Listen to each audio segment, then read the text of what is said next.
The second thing is that it gets to the point that you're talking about, like the people around him. Let's talk about some of those people.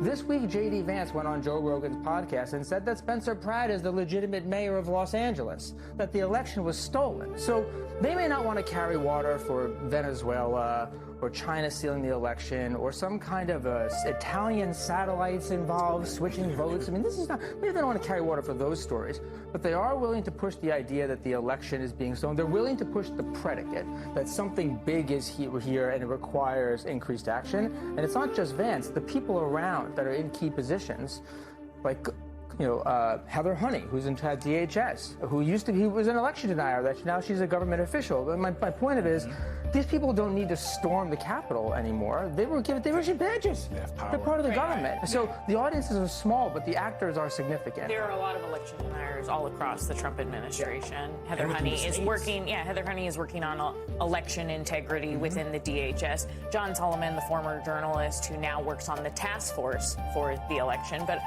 I want to go back to what you were saying, that his supporters were not disappointed by this speech, because I was talking to a former Trump administration official who said that he created a base that loves the guillotine. Yeah. That was what this former official said. And so this official was essentially skeptical that his base would be happy with this speech because there were no charges that were brought as a result of it. So do you think that even though maybe in the immediate they are pleased with what the president did, that if they don't see any real action, they're going to not turn out that, for I think, is the important observation.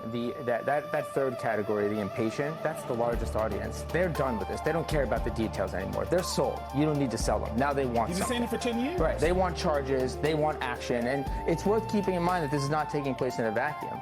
That audience is already disappointed about all the Epstein stuff. Thank you. Okay? They're tired of them constantly doing this long con. Next week, we're going to do something and not getting any action. And they have bloodlust. They have bloodlust. And so you're right. There's very, very short shelf life here for him to actually take action. And the singular action that they want is a national emergency and a massive crackdown. And I think that's where you see that tied in a little bit with the ICE actions this week. I think part of the reason why he sort of overturned that sort of pause on these stop actions, because he knows his audience they're impatient. They want something.